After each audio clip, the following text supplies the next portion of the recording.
বাংলাদেশের ছাত্র রাজনীতিতে নতুন অধ্যায়ের সূচনা। আজ বিকেল ৩টায় আত্মপ্রকাশ করতে যাচ্ছে নতুন ছাত্র সংগঠন, যার সম্ভাব্য নাম গণতান্ত্রিক ছাত্র সংসদ, যা গঠিত হয়েছে বৈষম্য বিরোধী ছাত্র আন্দোলনের একাংশ ও গণতান্ত্রিক ছাত্র শক্তির সাবেক নেতাদের নিয়ে।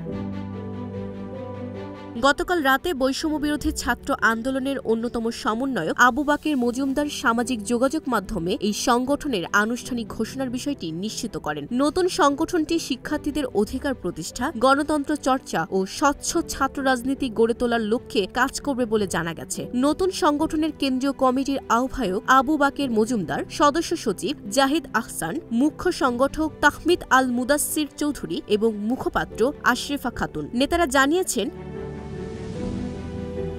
জানিয়েছেন নতুন সংগঠনটি স্টুডেন্টস ফার্স্ট ও বাংলাদেশ ফার্স্ট নীতিতে পরিচালিত হবে এবং কোনো রাজনৈতিক দলের এজেন্ডা বাস্তবায়ন করবে না। সংগঠনের নেতৃত্ব নির্বাচিত হবে গণতান্ত্রিক পদ্ধতিতে। আজকের সংবাদ সম্মেলনে কেন্দ্রীয় ও ঢাকা বিশ্ববিদ্যালয় শাখার কমিটি ঘোষণা করা হবে। অন্যান্য শিক্ষা প্রতিষ্ঠানে কমিটি গঠনের কাজ পরবর্তী ধাপে সম্পূর্ণ করা হবে বলে জানিয়েছেন সংগঠনের নেতারা।